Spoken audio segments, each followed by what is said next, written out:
So guys, I have so much to say. I had a blast. This is insane. I have so much to say, but since I have so much to say, I probably won't even get to say it in the whole video. So I'm kind of sad that I finished the series because it was incredible. Yeah, I did not expect another fight in episode 6 because it says Gamera versus 5 kaiju. We got this kaiju called the Super Gauss. And yeah, today we're going to be reviewing episode 5 and 6, aka the last 2 episodes in the entire show. So, overall, my experience with this show has been incredible.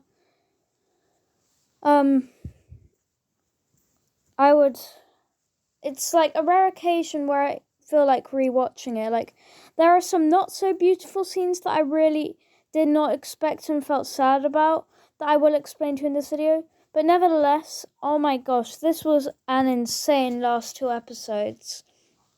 Much better than what we got in Godzilla Singular Point.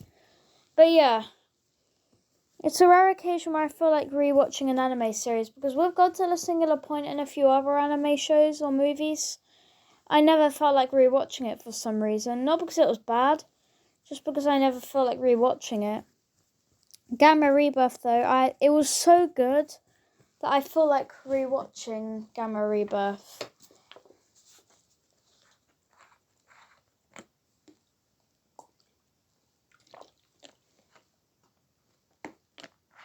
So yeah, we're going to get started with the review. So basically, it starts off with all the kids asleep or something, and then they find something in their imagination, and yet again another really cool opening. And they try hard to escape. Then Mr. Tozuki comes in, and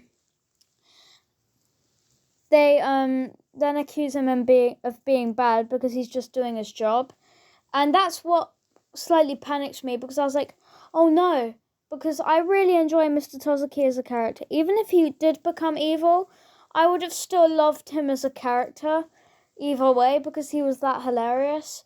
So Mr. Tozuki abandons them, so they have to try and find another way out. And that's when we get a cutscene to the other lady, like Emiko, I think, yeah. And we figure out she's really evil, and that's when I disliked her. She's just not good at being evil. Like, I swear everything I watch just contains a character that pretends they're gonna help you out, but they have the plot twist like near the end of the show. It's a bit like in Puss in Boots with Humpty Dumpty, even though he kind of learned his lesson in the end, but still. Anyway, I'd say that we had some really cool scenes yet again. While I was watching it, I was already planning stuff to say for my review, but I don't remember it all now. We had them all working together to fight Emiko and her gang. And yet again, that was incredible. And Junichi being sad because, of course, she was like, are we still going to be friends? Yet again, a sweet scene that I absolutely adored. And she said we can still be friends. So she basically wants to feed them to Virus, but then all of a sudden, half of her members got killed by Virus, and there was one that she decided to boss about a little bit. But yeah, as soon as Virus woke up and went out, he looked insane. I was excited. I was like, since when was Virus going to be the final boss? Like, I agree that Giran and the Super Gals were stronger than Virus, but Virus being the second last kaiju that Gamera fought, and a very tough one too. And not to mention his design. Ever since I saw Virus, it made me want to look back at the 1968 Gamera vs. Virus, because maybe I was being a bit rude to that film about disliking it, because if I had so much fun with Virus in the show, I don't get why I wouldn't have it in the show era. I saw a few clips and I feel like rewatching Gamera vs. Virus tonight. Comment down below if you kind of want me to make me a review on Gamera vs. Virus again, to see if my opinions change, because out of all of the Showa Heisei Millennium and this show, the one I that is the most forgettable in my eyes at the moment is Gamera vs Virus, because that's the one I haven't watched for the longest. Actually, no, I haven't watched Gamera vs Sigra for the longest, but then we have Gamera vs Virus. I only remember Gamera vs Sigra because I disliked it. But yeah, again, I feel like I need to rewatch that. I don't think any of the Showa Gamera films are bad anymore. Maybe before I was just really focusing. But yeah, and then as soon as Virus wakes up, he becomes insane. Like when he stared at the rocket, because of course they went in the rocket so they could escape. They just about did, but then Virus comes after them, which made me panic because like I was like, oh no, is one of them gonna die? Because it was a point where I knew that they were in a big danger now. And then it's a rare occasion where in an anime show I actually felt like crying. We have an awful scene. So remember when I was talking about Joe? I bet everyone that viewed this video, as soon as they heard me say Joe's my favourite character in Gamera Rebirth along with Gamera, people were probably expecting me and wanting me to see my reaction to his death scene. Yeah, out of all of them, Joe died. He sacrificed himself, he let them go, and then he said a nice little speech, and then this show really is smarter than I thought. What a smart show this is, because as you know, in episode 1 it shows a clip of Boko on the beach talking about Joe, and that made me really nervous because when I saw Joe, just in like 2 minutes I already found him quite fun, so it made me suspicious on what that one scene at the start was about. But yeah, what a smart show. Knew how to make such a scene work and not spoil anything. But yeah, I was crying on the inside, feeling like bursting into tears when Joe died. And then they eventually escaped. And I understand how Boko feels, man. He protected... Joe was the one that protected Boko from the bullies in his school. So yeah, because Boko got bullied in his school, and Joe was his protector. Joe was such a legend. And honestly, Douglas was also really good in this episode. I really enjoyed Douglas. And this photo right here is a picture of Gamera roaring in victorious mood, like he's about to come out the virus and finish him off. And that's probably my favourite role Gamera's ever done. Like, this is going to be a show I remember forever. Like, it's done super well, and yeah. And then we move on to the end. Nice peaceful ending. Well, I forgot to tell you about this. Mr. Tozuki, he decided to help them in the end, and then I was cheering for him. I was cheering on him. He was also, I swear, all of my favourite characters are the ones that die. But yeah, at least Mr. Tozuki lived. Like, in the end, he won't help them. So they start yelling at him.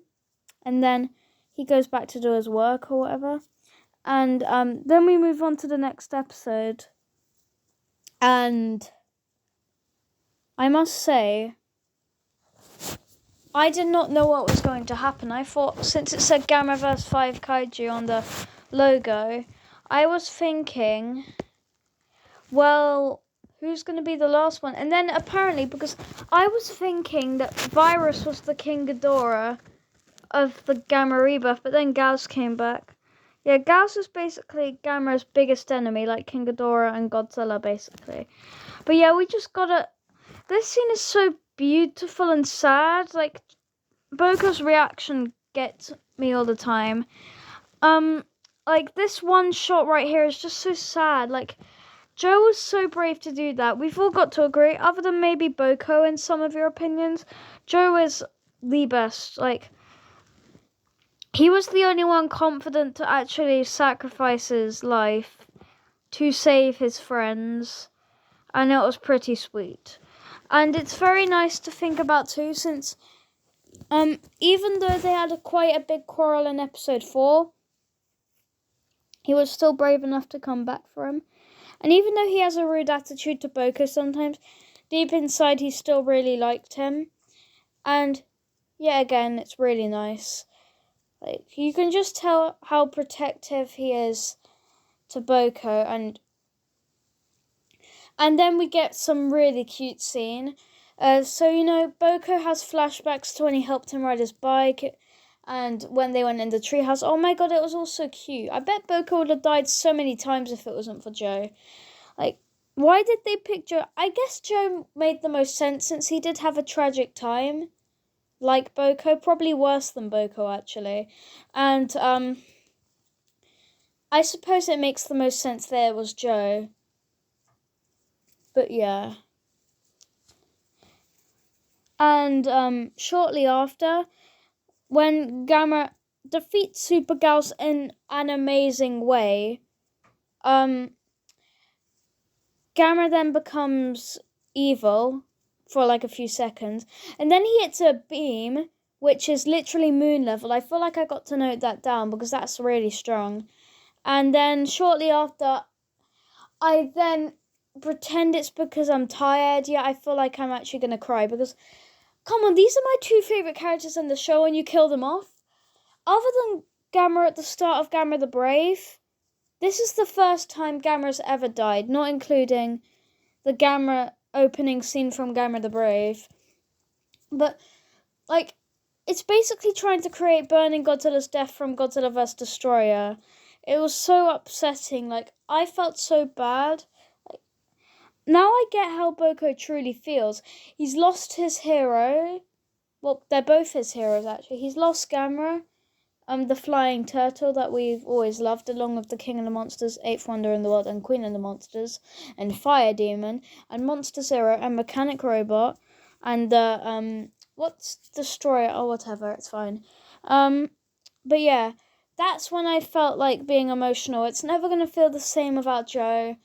Gamera being, Gamera dying is going to be really upsetting.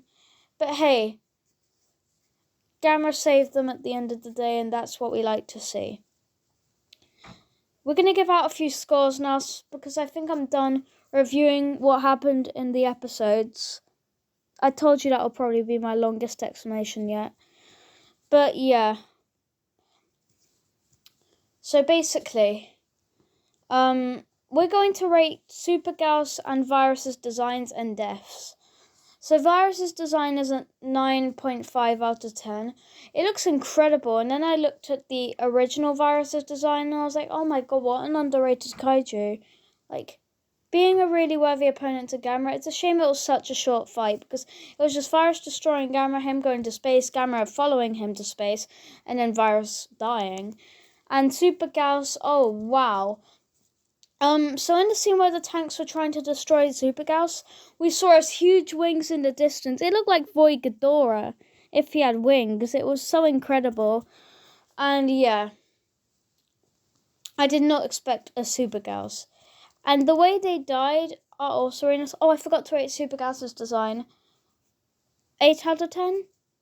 But between the two deaths, I think Virus died in a more unique way. But yeah. Look at how cool Gamera looks in his evil form, though. Don't get me wrong, obviously I still like his original form a lot better, but I gotta admit, that's a really fire-looking design. And the fact that he has such a soft spot on Boko, the fact that he'll just listen to Boko and turn back to normal, another sweet scene again.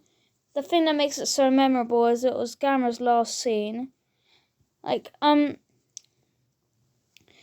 yeah. And they're all shocked. Like, look at poor Boko. Like, why does he have to deserve to go through that? He has to watch his friend Joe die, and now he's got to watch the kaiju that saved him from 6 kaijus melt away into rocks. Like, I find this incredibly unfair. Like, I was actually feeling like I was going to cry. Like, I know I've already said that, but unbelievable. Of course it's going to kill off my favourite characters. At least Douglas and Mr. Tozuki and Boko are alive. Junichi's probably my least favourite of the main 4, but I still like her, especially in episode 3. But wow, what a masterpiece way Virus died. And this gives me a lot of memories to the 1968 version. Maybe I was a bit harsh on it, because I gotta admit that one scene there is probably one of my favourite scenes in Showa Gamera history. Even though I have a lot of favourite scenes, such as Showa Gamera doing gymnastics, Showa Gamera using Ziggurat as an instrument, all of that. Showa Gamera flipping upside down after a fight he had with Jiger. Yeah, all of that. But yeah, and overall, now that I've finished, we've got to give our overall rating of the show. The story, 10 out of 10, obviously. The characters / protagonists, 9 out of 10. Actually, no, 10 out of 10 because of Gamera. The antagonists, 10 out of 10. Wow, did I really have that much fun? The emotion, 9.5 out of 10. Yeah, you're probably going to disagree with me on that one since that's probably the biggest thing people think about this show. The designs, obviously, like I said before, are 10 out of 10. The deaths, 9 out of 10. And overall, this is a 10 out of 10 show. Wow, you guys were right. What a great show to visit. And I'm so glad I checked Netflix because it could have got removed any day. I would have missed out on so much. I'm so glad that I decided to watch it. I feel like I might decide to watch Gamera vs. Virus tonight, though, since the fact that I had so much fun with Gamera's fight with Virus, and the fact that I haven't watched Gamera vs. Virus for a good 5 to 8 months now, I feel like it needs a rewatch, because Gamera being the most underrated turtle in the world, it sucks to think that half of the Godzilla fans haven't even seen this incredible show yet. I'm still more of a Godzilla fan than a Gamera fan, but Gamera closely follows as my second favourite, and Kong is my third favourite, and Ultraman is my fourth favourite, and Mothra is my fifth favourite. And then Destroyer and Kiryu are my second and third favourite of the entire thing. If it's based on the main ones, then that's how my ranking goes. However, my real ranking goes 5 Kong, 4 King Ghidorah, 3 Gamera, 2 Kiryu, 1 Godzilla, and Destroyer very closely follows at 6th place. But yeah, Godzilla and Gamera do have some stuff in common, like especially in the Showa era, and even the Heisei era too. Like, they both seem to evolve at the same time, even though Heisei Godzilla was quite a lot stronger than Heisei Gamera. But yeah. Okay guys, with that, sadly I didn't get to tell you everything I was thinking of mentioning in this video, but I'm pretty proud. I'm so glad I got to review my thoughts of this brand new incredible show. And with that, it's the end of the video now. Feels sad that this is the last part. This won't be my last Gamera Rebirth video though. I will be making more. However, I will throw a few Showa Heisei and Gamera the Brave videos as well, because of course we're not going to be fully replacing it with Gamera Rebirth. It's just we got to maybe remake a few of my Gamera lists, but add Gamera Rebirth in them. And yeah, and maybe even make a few brand new rankings. So guys, thank you so much for watching today's video. Please make sure you like, comment, subscribe, maybe even share to your friends if your friends are fans of Gamera and Godzilla and King Kong and all of that. But yeah, I'd say I was quite nervous to make this video because I had a whole essay things to say, so thank you for watching.